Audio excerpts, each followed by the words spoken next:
Salty, কাঁদছো কেন? একটা দৃশ্য দেখা মনটা খুব খারাপ হয়ে গেছে জাদু ভাই। কি দৃশ্য? জার্মানি স্যার একটা ভিডিও দেখাইলো, মাইয়াগুলো কত সুন্দর, একেবারে মাখনের মতো সাদা। নিজেরে খুব ছোট মনে হইতেছে। নিজেকে ছোট লাগবে কেন? তুমিও তো ফর্সা। পটানোর জন্য ফালতু কথা বলবেন না। জাদু ভাই, বলো। আপনার জাদু দিয়া আমার একটু ফর্সা বানিয়ে দেন। সল্টি, তার জন্য তো জাদু রান্না লাগবে। আচ্ছা, কালকে রাত গভীর হলে আমি তোমাকে ফর্সা করে দেব। সত্যি? হ্যাঁ, সত্যি। আজকে যে তোমরা নিজেরাই ফোন রেখে এসেছো। ফোন যখন আলগা ঝামেলা মনে হয়, তার থেকে মনে হয় আমরা গল্প করি। বাহ, তোমাদের তো বেশ উন্নতি হয়েছে। বাই দ্য ওয়ে, তোমার নতুন টিচার কেমন? দেখতে বকেটটা হইলেও মনটা ভালো। আমাদের ফোন নিয়ে আপনার এত চিন্তা কেন লিগে? শুধু ফোন নিয়ে না, অ্যানালগ জীবনে সব সাফল্য নিয়ে আমার চিন্তা হয়। আমার অ্যানালগ জীবন নিয়ে আমার খুব গর্ব হয়। তা হোক, তাই বলে আপনি ডিজিটাল যুগকে ছোট করে দেখতে পারেন না। কখন ছোট করলাম? আপনি করছেন, আপনি অ্যানালগ যুগকে অনেক বড় করে দেখাতে চান। দেখাতে চাই না, এটা আসলেই বড়। আর কাউকে বড় করলেই কেউ ছোট হয় না। আপনি সোশ্যাল মিডিয়াকেও টিজ করেন। মোটেই না। আসলে এই সোশ্যাল মিডিয়ার উপর তোমাদের নির্ভরতা আমাকে খুবই ভাবায়। কেমন? তোমরা গভীরভাবে ভাবতে ভুলে যাচ্ছ, তোমাদের ক্রিয়েটিভিটি কমে যাচ্ছে।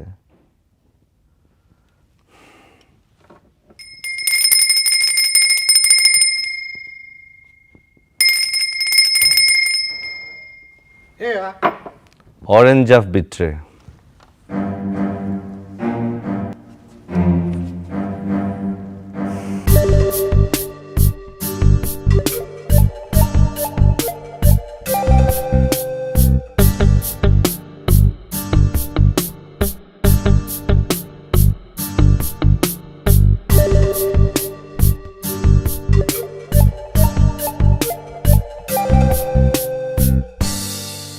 দুদিন আগেও তো তোমাদের ফোন ছিল না।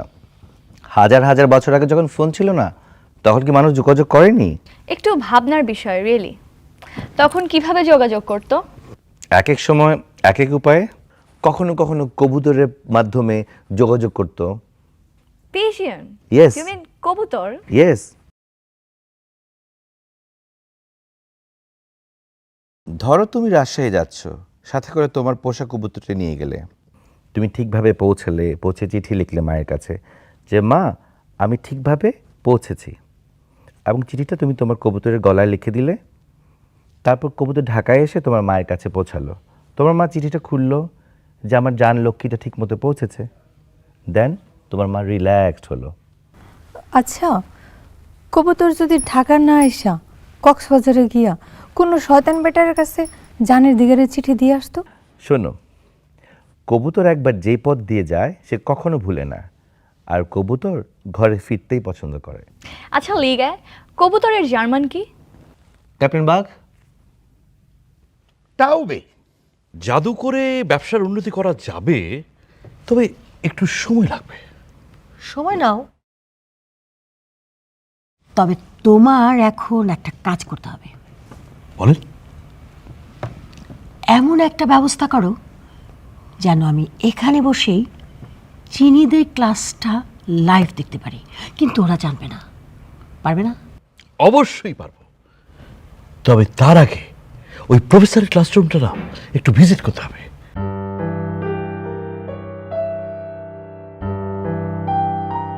তুমি যাবে, গিয়ে বলবে যে আমি কল করছি, কিন্তু চিনি ফোনটা ধরছে না।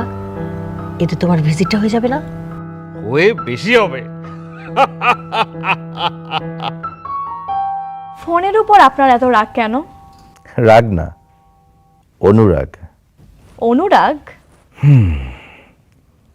এই ফোনের মধ্যেই তো আছে আমার জীবনের শত শত মজার ঘটনা। তবে তোমাদের মতো এই বেয়াদব মার্কা ফোন না, আমার এই আদব কায়দা জানা ফোন।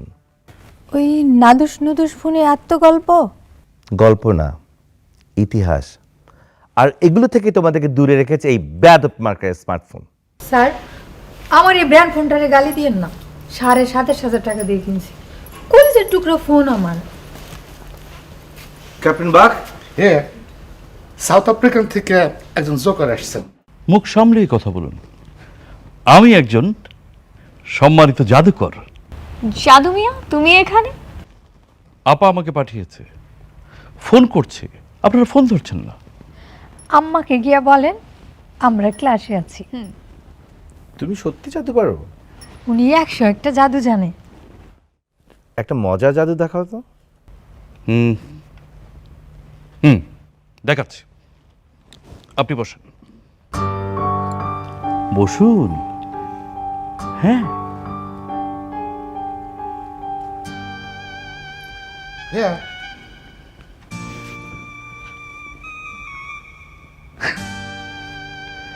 আপনারা সবাই চোখ বন্ধ করুন।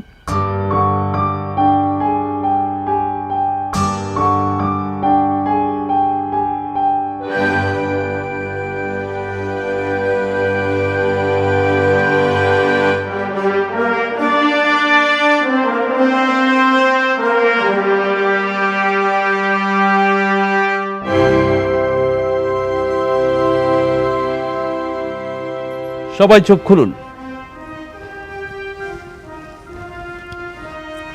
আপনি উঠে দাঁড়ান, উঠে দাঁড়ান। ক্যাপ্টেন বাঘ ডিম পেড়েছেন।